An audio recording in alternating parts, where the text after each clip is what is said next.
നമ്മൾ ഇന്നലെ സ്ട്രെയിൻ എനർജീൻ്റെ ഒരു 3 കേസസ് അല്ലേ, അത് വെച്ചിട്ട് സ്ട്രെയിൻ എനർജി ഉപയോഗിച്ച് നമ്മൾ ആപ്ലിക്കേഷൻ ആയിരുന്നു നോക്കിയത്. സ്ട്രെയിൻ എനർജി ഉപയോഗിച്ച് നമ്മൾ സ്ട്രെസ് കണ്ടുപിടിക്കലായിരുന്നു ഇന്നലെ ചെയ്ത്. അപ്പം നമ്മൾ അതിൻ്റെ ഒരു അവസാനത്തെ മെത്തേഡ്, അതായത് ഒരു ഇമ്പാക്ട് ലോഡ് ആക്ട് ചെയ്യുമ്പം അതിനകത്ത് എത്രയാണ് സ്ട്രെസ് വരുന്നത്, അതായത് ഒരു ക്വാഡ്രാറ്റിക് ഇക്വേഷൻ ആയതുകൊണ്ട് തന്നെ അതിൻ്റെ സൊല്യൂഷൻ ഈ രീതിയിലായിരിക്കുമെന്ന് ഞാൻ പറഞ്ഞിട്ടു. ചെയ്ത് നോക്കിയായിരുന്നു എല്ലാവരും, കിട്ടിയത് ഈ ഒരു value minus B plus or minus B square minus 4ac എന്ന് പറഞ്ഞ ഇക്വേഷൻ സബ്സ്റ്റിറ്റ്യൂട്ട് ചെയ്യുമ്പോൾ നമുക്ക് ഈ ഒരു വാല്യൂവിലേക്ക് നമുക്ക് കിട്ടും. ഓക്കെ, സിമ്പിളായിട്ട് മറ്റേ രീതിയിൽ തന്നെ സ്റ്റാർട്ട് ചെയ്യുക. Strain energy equal to work done എന്ന് പറഞ്ഞ് നമ്മൾ ഇക്വേറ്റ് ചെയ്ത് കഴിയുമ്പോഴത്തേക്കും ഒരു ക്വാഡ്രാറ്റിക് ഇക്വേഷൻ വരും. അതിനകത്തുനിന്ന് എഫിന്റെ solution minus B plus or minus B square minus 4ac എന്ന് പറയുന്ന വാല്യൂ സോൾവ് ചെയ്യുമ്പോഴത്തേക്കും നമുക്ക് ഈ ഒരു ഇക്വേഷൻ ആണ് കിട്ടുക. അത് നിങ്ങളോട് ചെയ്യാൻ ഞാൻ പറഞ്ഞായിരുന്നു. ഇനി ഇതിന് ശേഷം ബാക്കി എങ്ങനെയാണ് ചെയ്യേണ്ടതെന്നാണ് നമ്മൾ ഇന്ന് ഡിസ്കസ് ചെയ്യുന്നത്. എന്നെ പറ്റിക്കല്ല, എല്ലാവർക്കും കിട്ടിയെന്ന് തന്നെ ഞാൻ വിചാരിക്കുന്നു കേട്ടോ. ഇനി ചെയ്യാത്തവരുണ്ടെങ്കിൽ ഇതിന് ശേഷം ഒന്ന് ചെയ്ത് നോക്കാം. അപ്പം നമുക്ക് ഇതിൽ നിന്ന് സബ്സ്റ്റിറ്റ്യൂട്ട് ചെയ്യാൻ വേണ്ടിയിട്ട് ജസ്റ്റ് നമ്മളിപ്പോൾ സ്ട്രെസ് ആയതുകൊണ്ട് ഞാൻ പോസിറ്റീവ് വാല്യൂ മാത്രം എടുക്കുന്നു. അപ്പം നമുക്ക് എങ്ങനെ ഒരു equation 2p/a plus root of 4p square divided by a square plus 8e ph divided by al whole divided by 2. അപ്പം ഇതിനെ 2നെ ഞാൻ രണ്ടിലും ഡിവൈഡ് ചെയ്യുകയാണ്. അപ്പം ഇങ്ങനെ വരും p/a പ്ലസ് റൂട്ടിൻ്റെ ഉള്ളിലേക്ക് 2 പോകുന്നത് കൊണ്ട്, ഇത് റൂട്ടിൻ്റെ പുറത്തല്ലേ 2 ഉള്ളത്, റൂട്ടിൻ്റെ ഉള്ളിലേക്ക് പോകുന്നത് കൊണ്ട് 4p square divided by a square plus 8e ph divided by al divided by 4 എന്ന് പറഞ്ഞു വരും. ഓക്കെ,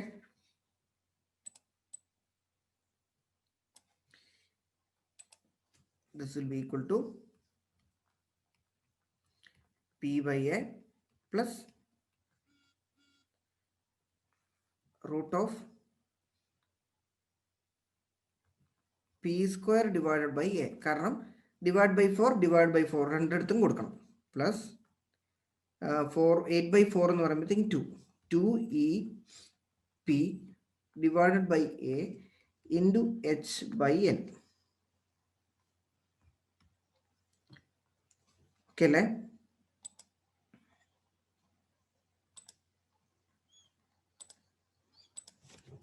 ഓക്കെ, ഇനി 2p square divided by a square ഉണ്ട് അല്ലേ? അപ്പം ഇത്രയും കിട്ടിക്കഴിഞ്ഞ് നമ്മൾ എന്താ ചെയ്യേണ്ടതെന്ന് വെച്ചാൽ ഈ ഒരു ടേമിനകത്തുനിന്ന് p/a കോമൺ എടുക്കണം. അതായത് ഇവിടെ p square by a ഉണ്ട്, ഇവിടെ p/a ഉണ്ട്. അപ്പം ഇവിടെ നമുക്ക് p square by a എത്തിക്കാൻ വേണ്ടിയിട്ട് എന്ത് ചെയ്യണം? ജസ്റ്റ് ഞാൻ ചെയ്യാൻ കണ്ടു നോക്കുക. p/a plus root of p square by a square. അപ്പോൾ ഒന്നാമത്തെ ടേമിനകത്ത് എന്തുണ്ട്? p square by a square അല്ലേ, അത് ഞാൻ 1 ആയിട്ട് എഴുതി വെച്ചു. പ്ലസ് ഇതിൽ നിന്ന് p/a ഉണ്ട്. അപ്പം ഈ p/a ഉള്ളതും കൊണ്ട് p square by a square ആക്കാൻ വേണ്ടി എന്ത് ചെയ്യണം? ഇൻറ്റു a/p ചെയ്താൽ പോരെ. അപ്പം ഇത് സോൾവ് ചെയ്യാം, ഒന്നുകൂടെ കാണിച്ചു തരാം.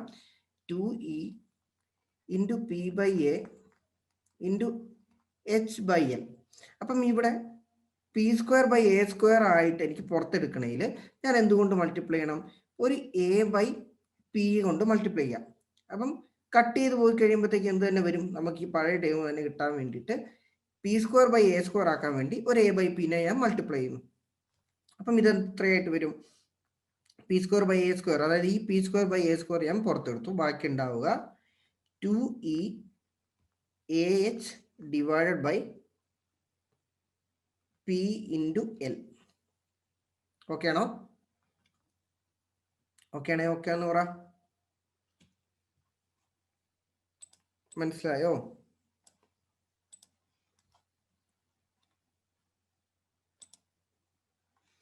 ഓക്കെ, ഇത് മനസ്സിലാക്കണം കേട്ടോ.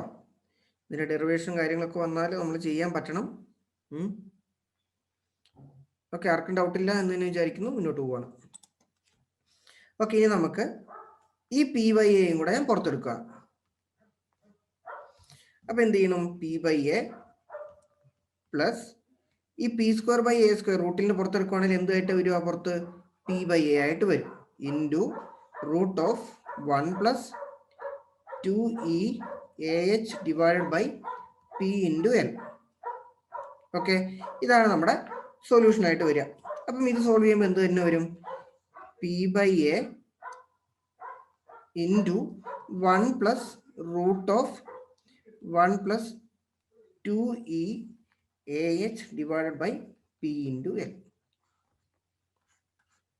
ഓക്കെ ആണോ?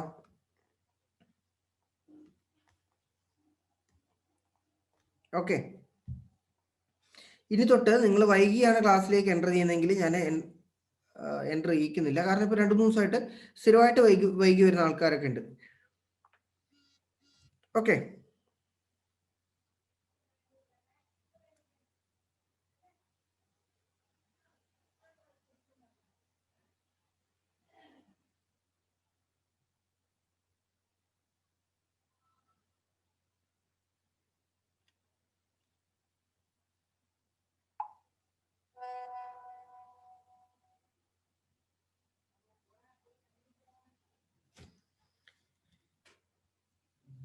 ഓക്കെ ആണോ? നമ്മൾ പലവട്ടം പറഞ്ഞിട്ടുണ്ട്, നിങ്ങളുടെ റേഞ്ചിന്റെ പ്രശ്നമാണെങ്കിൽ ഗ്രൂപ്പിൽ ചറവറ മെസ്സേജ് അയച്ചിട്ട് ഒരു കാര്യമില്ല. ഞാൻ എന്താ ചെയ്യണ്ടേ? ഓക്കെ, നമ്മൾ PTA മീറ്റിങ്ങിന്റെ സമയത്തും അത് പറഞ്ഞതാണ്. ഇപ്പം നിങ്ങൾക്ക് എല്ലാവർക്കും കുഴപ്പമൊന്നും ഇല്ലാണ്ട് ക്ലാസ് കിട്ടുന്നുണ്ട്. കുറച്ച് പേർക്ക് സ്ഥിരമായിട്ട് കിട്ടുന്നില്ലെങ്കിൽ അവരുടെ നെറ്റ്വർക്ക് ഇഷ്യൂ ആണ്. അതിന് ഗ്രൂപ്പിൽ ഇങ്ങനെ മെസ്സേജ് അയച്ചിട്ട് ഒരു കാര്യമില്ലല്ലോ. ഓക്കെ, അപ്പം നമ്മൾ ഈ ഒരു കേസിൽ ഇപ്പം ഇതൊരു ഇമ്പാക്ട് ലോഡാണ്, ഒരു H ഹൈറ്റിൽ നിന്നാണ് ഫാൾ ചെയ്യുന്നതെന്ന് പറഞ്ഞിട്ടുണ്ട് അല്ലേ. ഇവിടെ നമ്മൾ Hന് 0 ഇട്ട് കൊടുക്കുകയാണെങ്കിൽ അത് സഡൻലി അപ്ലൈഡ് ലോഡിന് അതേ കേസായിട്ട് തന്നെ വരും. ഓക്കെ, ദാറ്റ് ഈസ് നമ്മൾ ഈ ഒരു ഇക്വേഷൻ വെച്ചിട്ട് സഡൻലി അപ്ലൈഡ് ലോഡിനെ കണ്ടുപിടിക്കാനാണ്. അതായത് ഒരുപാട് ഹൈറ്റിൽ നിന്നല്ല ഫാൾ ചെയ്യുന്നത്, തൊട്ടടുത്ത് തന്നെയാണ് നമ്മൾ ആ ഒരു ഹെവി ലോഡ് കൊടുക്കുന്നതെങ്കിൽ. ഓക്കെ, തൊട്ടടുത്ത് നിന്നാണ് ആ ഹെവി ലോഡ് കൊടുക്കുന്നതെങ്കിൽ നമ്മൾ Hന് 0 കൊടുക്കുക. അപ്പം നമ്മുടെ ഇക്വേഷൻ എങ്ങനെയായിട്ട് മാറും? P by a into 1 plus root of 1 plus, ഇതിനകത്ത് H 0 ആയതുകൊണ്ട് രണ്ടാമത്തെ ടേം 0 ആയി പോകും അല്ലേ.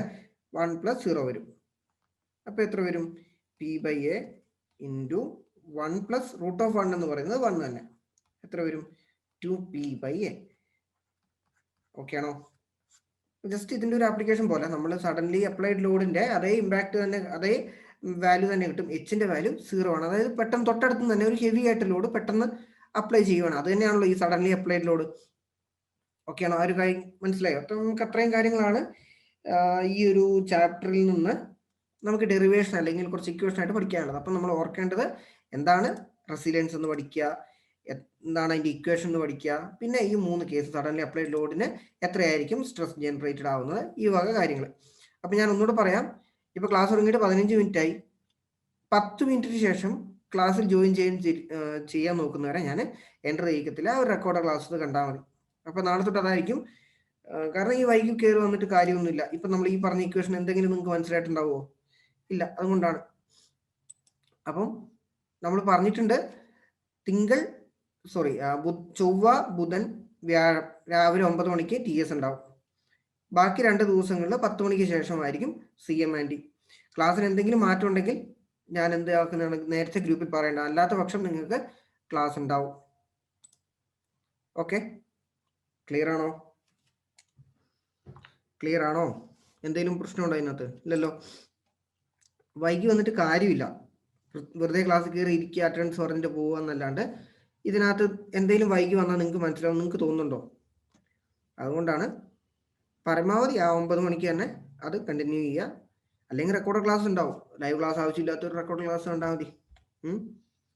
ഓക്കെ, റെഡി അല്ലേ? എല്ലാവരും സമ്മതിച്ചല്ലോ അല്ലേ? ഓക്കെ, ഇനി നമുക്ക് ഈ ഒരു ചോദ്യം കൂടെ ഒന്ന് ചെയ്ത് നോക്കാം. ഈ ഒരു ചോദ്യത്തോടെ നമ്മൾ ഈ ചാപ്റ്റർ വൈൻഡപ്പ് ചെയ്യും. നാളെ നമ്മൾ പുതിയൊരു ചാപ്റ്ററുമായിട്ടായിരിക്കും സ്റ്റാർട്ട് ചെയ്യുന്നത്. നാളെ എന്ന് പറയുമ്പോഴത്തേക്കിന് അടുത്ത ആഴ്ചയാണ്. നാളെ ക്ലാസ് ഇല്ലല്ലോ അല്ലേ? നാളെ അവധിയല്ലേ? ആണ്. ഓക്കെ, അപ്പോൾ ക്വസ്റ്റ്യൻ വായിച്ചു നോക്കുക. ഇതിനകത്ത് തന്നേക്കുന്നത് ഓക്കെ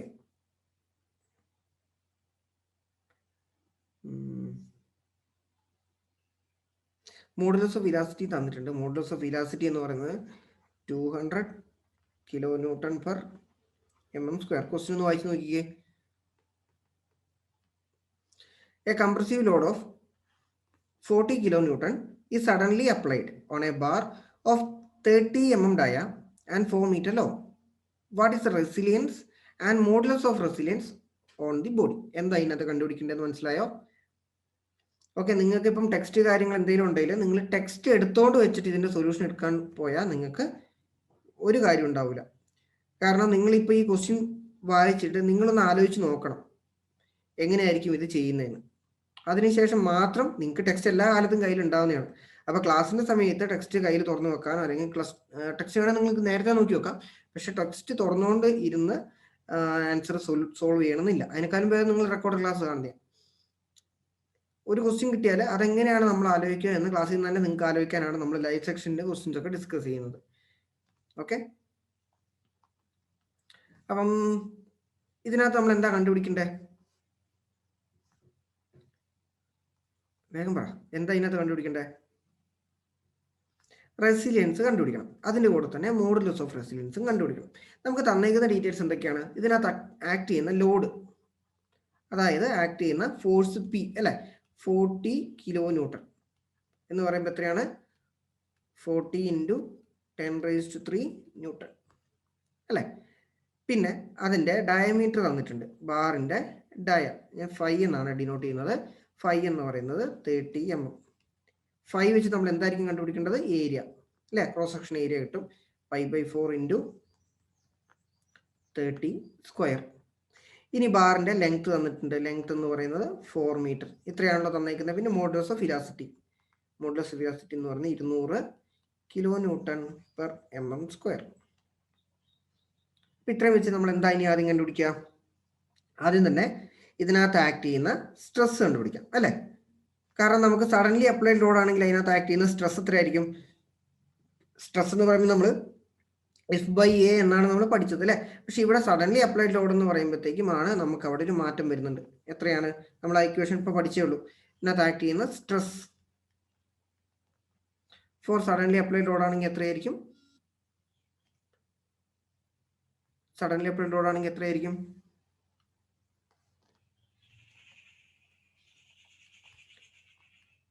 ഓക്കെ, 2P/A അല്ലേ, 2P/A. അപ്പം ഇതിനകത്തുനിന്ന് 2 × P അറിയാലോ, 40 × 10⁻³ ഡിവൈഡ് ബൈ ഏരിയ എന്ന് പറയുന്നത് 5/4 × 30². അപ്പം എത്ര കിട്ടി? ഇത് സോൾവ് ചെയ്യുമ്പോൾ നമുക്ക് കിട്ടുക, ഒന്ന് ചെയ്ത് നോക്കി എല്ലാവരും.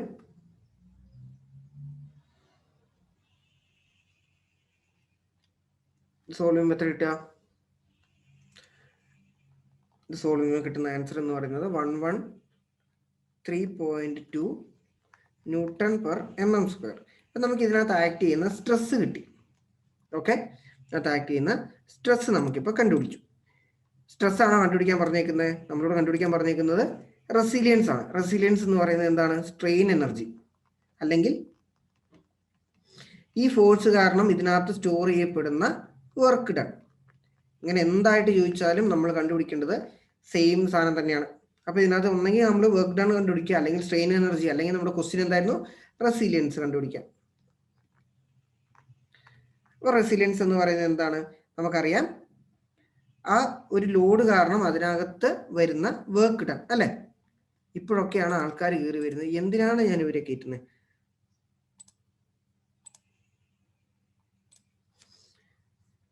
ഓക്കെ, അപ്പോൾ ഇതിനകത്ത് സ്റ്റോർ ചെയ്യപ്പെടുന്ന എനർജി എത്രയായിരിക്കും നമുക്കറിയാവോ? എനർജി എങ്ങനെ കണ്ടുപിടിക്കാം? വർക്ക് ഡൺ എന്ന് പറയുന്നത് P × Δl അല്ലെ, ആ ഫോഴ്സ് × Δl ചെയ്താൽ മതി. ഓക്കെ, അപ്പം നമുക്ക് ഒന്നെങ്കിൽ അല്ലെങ്കിൽ എന്താണ് F² × V divide by 2E ചെയ്യാം. രണ്ട് ഇക്വേഷൻ എടുത്താലും കുഴപ്പമൊന്നുമില്ല. ഈ സമയത്ത് നമ്മൾ P × Δl ആണ് ഇവിടെ നമ്മൾ ഉപയോഗിക്കുന്നത്. കാരണം നമുക്ക് ഫോഴ്സ് തന്നിട്ടുണ്ട്, എലോങ്ങേഷൻ നമുക്ക് വേഗം കണ്ടുപിടിക്കാം. എലോങ്ങേഷൻ കണ്ടുപിടിക്കാൻ എന്താ ചെയ്യേണ്ടത്? Δl എന്ന് പറയുന്നത് എന്താണ്? PL/AE അല്ലേ, PL/AE. എ. അപ്പോൾ ഇതിനകത്ത് പി നമുക്ക് തന്നിട്ടുണ്ടല്ലോ 40 ഇൻറ്റു സോറി ചെറിയൊരു മിസ്റ്റേക്ക് ഉണ്ട്, ഞാൻ പറഞ്ഞുതരാം. അപ്പം ഇവിടെ നമ്മൾ ഡെൽറ്റ എൽ കണ്ടുപിടിക്കാനായിട്ട് നമ്മൾ ഉപയോഗിക്കേണ്ടത് ഇ ഇൻറ്റു എൽ ആണ്, സ്ട്രെയിൻ ഇൻറ്റു എൽ. കാരണം നമ്മൾ സ്ട്രെയിൻ എന്ന് പറയുന്നത് എന്താണ്? Change in length divide by original length അല്ലേ. അപ്പം ഇതിൽ നിന്നാണ് നമുക്ക് ഈ ഒരു ചേഞ്ച് ഇൻ ലെങ്ത് കണ്ടുപിടിക്കേണ്ടത്, ഇ ഇൻറ്റു എൽ. ഓക്കെ, അപ്പം നമുക്ക് ഇ ഇൻറ്റു എൽ എന്ന് എഴുതി. ഇനി നോക്കുക, ഈ ഇക്ക് വരെ നമ്മൾ എന്ത് കൊടുക്കണം? മോഡുലസ് ഓഫ് ഇലാസ്റ്റിറ്റി എന്ന് വെച്ചാൽ സ്ട്രെസ് ബൈ സ്ട്രെയിൻ അല്ലേ. അപ്പം ഇതിൽ നിന്ന് നമുക്ക് ഇ ആണ് കണ്ടുപിടിക്കേണ്ടത്. ഇ എന്ന് പറഞ്ഞാൽ എഫ് ഡിവൈഡഡ് ബൈ ഇ. കാരണം എന്താണെന്നറിയോ, ഇവിടെ നമ്മൾ p l by a e എന്ന് എഴുതിയാലും അതിനകത്ത് നമ്മൾ 2p into l by a e വേണം ചെയ്യാൻ. കാരണം ഇവിടെ സ്ട്രെസ് എന്ന് പറയുന്നത് സഡൻലി അപ്ലൈഡ് ലോഡല്ലേ. ആ ഒരു കേസ് ആയതുകൊണ്ടാണ് നമ്മൾ ഈ രീതി പോകുന്നതെന്ന് ഓർക്കുക. അപ്പം ഇതിൻ്റെ ആൻസർ വരിക എത്രയായിരിക്കും? F by e into l. F നമ്മൾ ഓൾറെഡി കണ്ടുപിടിച്ചിട്ടുണ്ട്, അതാണ് 2p ബൈ എ അല്ലേ. ഇവിടെ നമ്മൾ അല്ലാണ്ട് പി എൽ ബൈ എ ചെയ്താൽ എന്താ സംഭവിക്കുക? ഇത് ഒരു ഗ്രാജുവലി അപ്ലൈഡ് ലോഡിന്റെ കേസിലാണ് നമ്മൾ സ്ട്രെസ് എന്ന് പറയുന്നത് പി ബൈ എ ഉപയോഗിക്കുന്നത്. പക്ഷെ ഇവിടെ സഡൻലി അപ്ലൈഡ് ലോഡ് ആണെങ്കിൽ നമ്മൾ ഉപയോഗിക്കേണ്ടത് 2p by a into l by e ആയിരിക്കണം കേട്ടോ. അപ്പം ആ കൺഫ്യൂഷൻ ഒഴിവാക്കാം. നമുക്ക് ഈ ഇക്ക് വരം എഫ് ബൈ ഇ കൊടുത്താൽ മതി. അപ്പം നമുക്ക് ഏതൊരു ഇക്വേഷൻ ആണെങ്കിലും അല്ലെങ്കിൽ ഏതൊരു ലോഡിംഗ് കണ്ടീഷൻ ആണെങ്കിലും നമുക്ക് ഇതേ മെത്തേഡ് തന്നെ കണ്ടിന്യൂ ചെയ്യാൻ പറ്റും. മനസ്സിലായോ? റിപ്പീറ്റ് ചെയ്യണോ? റിപ്പീറ്റ് ചെയ്യണോ? ആരും ഒന്നും പറയുന്നില്ലല്ലോ, കേൾക്കുന്നില്ലേ? Hello, okay, ready. അപ്പം അങ്ങനെ തന്നെ ഒന്ന് ഓർക്കുക, f by e into l. Okay, അപ്പം ഇത് സോൾവ് ചെയ്യുമ്പോഴത്തേക്ക് നമുക്ക് കിട്ടുക ഓക്കെ ഡെൽറ്റ എൽ എന്ന് പറയുന്നത് 113.2 divide by 200. Modulus of velocity തന്നിട്ടുണ്ട് 200 ഇൻറ്റു 10⁻³ ഇൻറ്റു എൽ എന്ന് പറയുന്നത് 4000 mm. ഓക്കെ, അപ്പം ഇത് സോൾവ് ചെയ്യുമ്പോഴത്തേക്ക് നമുക്ക് കിട്ടുക MM-ലാണ് കിട്ടേണ്ടത് കേട്ടോ, 2.264 mm. ഇവിടെ ഡിവൈഡഡ് ബൈ 10⁻³ ഉള്ളത് കൊണ്ടാണ് കേട്ടോ തെറ്റിപ്പോയെ. ആരാ അത് പറഞ്ഞേ? ഓക്കെ, ജസ്ലിൻ. ഡിവൈഡ് ബൈ 10⁻³ ഉണ്ട്, കാരണം മോഡുലസ് ഓഫ് വെലോസിറ്റി എന്ന് പറയുന്നത് kN/mm² അല്ലേ. അതുകൊണ്ടാണ് ഡിവൈഡ് ബൈ 10⁻³ ഉണ്ട്, അതുകൊണ്ട് 2.264. ഓക്കെ, അപ്പം നമുക്ക് എലോങ്ങേഷനും കിട്ടി. എലോങ്ങേഷൻ കിട്ടിക്കഴിഞ്ഞാൽ നമുക്ക് എന്ത് ചെയ്യാൻ പറ്റും? ആ ഫോഴ്സ് കാരണം അതിനകത്ത് സ്റ്റോർ ചെയ്യപ്പെടുന്ന വർക്ക് ഡൺ കണ്ടുപിടിക്കാം. വർക്ക് ഡൺ എന്ന് പറയുന്നത് എത്രയായിരിക്കും? അല്ലെങ്കിൽ വർക്ക് ഡൺ അല്ലെങ്കിൽ സ്ട്രെയിൻ എനർജി അല്ലെങ്കിൽ റെസിലിയൻസ് എന്ന് പറയുന്നത് പി ഇൻറ്റു ഡെൽറ്റ എൽ. ഇത് എത്രയാണ്? പി നമുക്കറിയാലോ, 40 into 10⁻³. Okay, into delta L എന്ന് പറയുന്നത് 2.264. അപ്പം ഇത് കാരണം ഉണ്ടാവുന്ന വർക്ക് ഡൺ എന്ന് പറയുന്നത് എത്രയായിരിക്കും വരിക? 90560. വർക്ക് ഡണ്ണിന്റെ യൂണിറ്റ് എന്ന് പറയുന്നത് newton mm. Force into displacement അതുപോലെ തന്നെ. അപ്പം ഫോഴ്സിന്റെ യൂണിറ്റ് ന്യൂട്ടൺ, ഇതിനകത്ത് വരുന്ന ആ ഒരു എലോങ്ങേഷൻ എന്ന് പറയുന്നത് mm ആയതുകൊണ്ട് ന്യൂട്ടൺ mm. അപ്പോൾ സ്ട്രെയിൻ എനർജി യൂണിറ്റ് എന്ന് പറയുമ്പോൾ എന്താണ്? ന്യൂട്ടൺ mm ആയിരിക്കും നമുക്ക് തന്നിട്ടുണ്ടാവുക. ഓക്കെ ആണോ? ഓക്കെ ആണോ? വേഗം നോക്കിയാ പറഞ്ഞേ.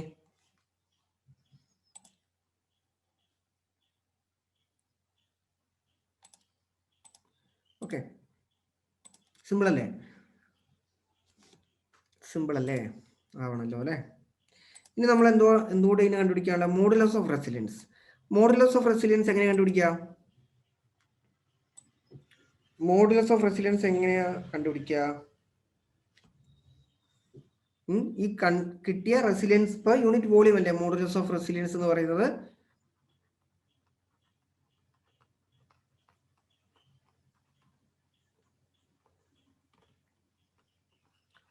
ഈ കിട്ടിയ റെസിലിയൻസ് പെർ യൂണിറ്റ് വോളിയം, അല്ലെങ്കിൽ നമ്മൾ പറയുന്നത് strain energy per unit volume ആണ് എന്ത്? മോഡുലസ് ഓഫ് റെസിലിയൻസ് എന്ന് പറയുന്നത്. അപ്പം നമുക്ക് ഇത് കണ്ടുപിടിക്കാലോ.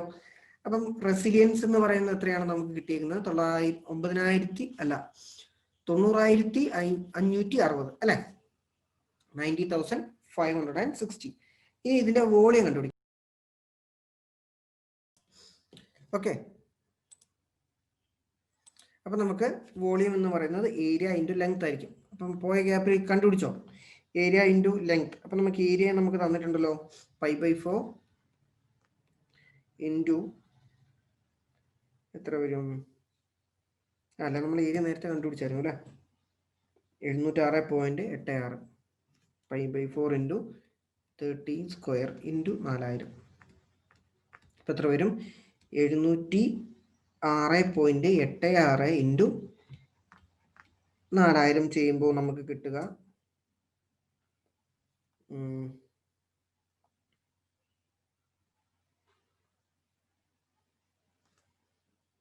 നമുക്ക് അങ്ങനെ തന്നെ ഇടുക. ഇനി നമുക്ക് മോഡുലസ് ഓഫ് റെസിലിയൻസ് എന്ന് പറയുന്നത് എത്രയായിരിക്കും,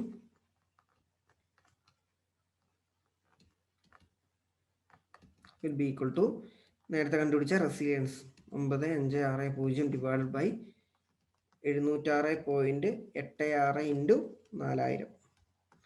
ഇത് സോൾവ് ചെയ്യുമ്പോൾ എത്രയായിരിക്കും കിട്ടുക, 0.032 അല്ലേ, ന്യൂട്ടൺ mm ക്യൂബ് അല്ലെങ്കിൽ ന്യൂട്ടൺ പെർ mm സ്ക്വയർ എന്നും പറഞ്ഞ് നമുക്ക് മോഡുലസ് ഓഫ് റെസിലിയൻസിന്റെ വാല്യൂ നമുക്ക് എഴുതാം.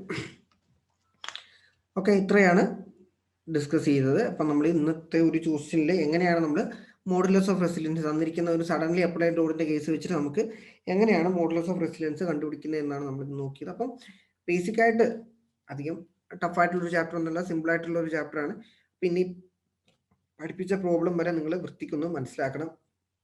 എന്തെങ്കിലും ഡൗട്ട് ഉണ്ടെങ്കിൽ ചോദിക്കാം. ഒരുപാട് ടഫായിട്ടൊന്നും ഇതിൽ നിന്ന് ക്വസ്റ്റ്യൻ വരില്ല, വൺ വേർഡ് ആയിട്ട് ചോദിക്കാൻ ചാൻസ് ഉണ്ട്, സിമ്പിൾ ആയിട്ടുള്ള പ്രോബ്ലം ചോദിക്കാൻ ചാൻസ് ഉണ്ട്. കൂടുതലായിട്ടും ഇവിടെ നിന്ന് ഒരു ആപ്ലിക്കേഷൻ ആയിട്ട് വരിക നമുക്ക് മറ്റേ ഇതിനു മുമ്പ് ചെയ്ത ക്വസ്റ്റ്യൻസ് ഇല്ലേ, സ്ട്രെസ് സ്ട്രെയിൻ, അതുമായിട്ട് ബന്ധപ്പെട്ട് കുറെ ആപ്ലിക്കേഷൻ ലെവലിലൊക്കെ ഒരു ക്വസ്റ്റ്യൻ വരാം. അപ്പം ഇതിനെ നിങ്ങൾ പഠിക്കണം, സ്കോറിംഗ് സബ്ജക്റ്റ് ആണ്. ഈ ഒരു പഠിപ്പിച്ച തരത്തിലുള്ള പ്രോബ്ലംസ് ഒക്കെ ഒന്ന് നോക്കിയാൽ മതി. ടഫായിട്ട് ഏതെങ്കിലുമൊക്കെ കൊല്ലം ചോദിച്ചിട്ടുണ്ടെങ്കിൽ അത് നമുക്ക് ഒരു റിവിഷൻ പോലെ എടുക്കാം. ഓക്കെ, ആ ഒരു സമയത്ത് മനസ്സിലാക്കേണ്ടതാണ്. ഇനി നിങ്ങൾക്ക് അഡീഷണൽ ആയിട്ട് ഒരു കാര്യം കൂടെ പറഞ്ഞുതരാം. ഇപ്പം നമ്മളൊരു കോൺക്രീറ്റ് സ്ട്രക്ചർ എടുക്കുമെന്ന് വിചാരിക്കാം. ഒരു കോൺക്രീറ്റ് സ്ട്രക്ചറാണ്. ഈ കോൺക്രീറ്റ് സ്ട്രക്ചറിൻ്റെ അകത്ത് നമ്മൾ സ്റ്റീൽ ഉണ്ടാവില്ലേ, റീഇൻഫോഴ്സ്മെന്റ് കമ്പിയിട്ട് വെക്കാറില്ലേ. ഓക്കെ, അപ്പം ഇതിനകത്ത് ഈ സ്റ്റീലിന്റെ മോഡുലസ് ഓഫ് ഇലാസ്റ്റിറ്റി ES എന്ന് ഞാൻ ഡിനോട്ട് ചെയ്തു. ഇത് കോൺക്രീറ്റിന്റെ മെറ്റീരിയലിന്റെ മോഡുലസ് ഓഫ് ഇലാസ്റ്റിറ്റി, അതിന് ഞാൻ EC എന്ന് പറഞ്ഞ് ഡിനോട്ട് ചെയ്തു. അപ്പം ഇതൊരു കോമ്പോസിറ്റ് ബാർ അല്ല, അതായത് പലതരത്തിലുള്ള മെറ്റീരിയൽ അതിനകത്തുണ്ട് അല്ലെ, സ്റ്റീലും ഉണ്ട് കോൺക്രീറ്റും ഉണ്ട്. അപ്പം ഈ ഒരു മെറ്റീരിയലിന്റെ ആ ഒരു മെറ്റീരിയലിനകത്തിരിക്കുന്ന മെറ്റീരിയൽസിന്റെ മോഡുലസ് ഓഫ് ഇലാസ്റ്റിറ്റിന്റെ റേഷ്യോ, അതിനെയാണ് നമ്മൾ മോഡുലാർ റേഷ്യോ എന്ന് പറയുന്നത്. Modular ratio it is denoted by small m എന്ന് പറയുന്നത് ES divided by EC, modulus of elasticity of steel divide by modulus of elasticity of concrete. അതിനെയാണ് നമ്മൾ മോഡുലാർ റേഷ്യോ എന്ന് പറയുന്നത്. മോഡുലാർ റേഷ്യോ എന്ന് പറയുമ്പോൾ ജസ്റ്റ് ഓർത്തോളാം, അതിനകത്തുള്ള മെറ്റീരിയലിന്റെ മോഡുലസ് ഓഫ് ഇലാസ്റ്റിറ്റിന്റെ റേഷ്യോ. ഓക്കെ, നമ്മൾ പോയിസൺസ് റേഷ്യോ ഒക്കെ പഠിച്ചല്ലോ. പോയിസൺസ് റേഷ്യോ എന്തായിരുന്നു, lateral strain by longitudinal strain. അതുപോലെ തന്നെ മോഡുലാർ റേഷ്യോ നിങ്ങളൊന്ന് ഓർത്തിരിക്കുക, അതിനകത്തുള്ള മെറ്റീരിയലിന്റെ മോഡുലസ് ഓഫ് ഇലാസ്റ്റിറ്റിന്റെ റേഷ്യോ. അപ്പം ഇതുമായിട്ട് ബന്ധപ്പെട്ട് നമുക്ക് സ്ട്രെസ് സ്ട്രെയിൻ്റെ കുറച്ച് ക്വസ്റ്റ്യൻസ് ഉണ്ട്, നമുക്ക് ചെയ്യാട്ടോ. അപ്പോൾ അതും ഒന്ന് ഓർത്തിരിക്കുക. ഈ ഒരു ടേം നിങ്ങൾ ഏതെങ്കിലും ക്വസ്റ്റ്യനകത്ത് കണ്ടിട്ടുണ്ടെങ്കിൽ നിങ്ങൾ ചെയ്യാണ്ടിരിക്കരുത്, സിമ്പിളായിട്ട് തന്നെ നമുക്ക് അതിൽ നിന്ന് ചെയ്യാം. ഓക്കെ ആണോ? അപ്പോൾ അതൊന്ന് നോട്ട് ചെയ്ത് വെച്ചേക്കാം.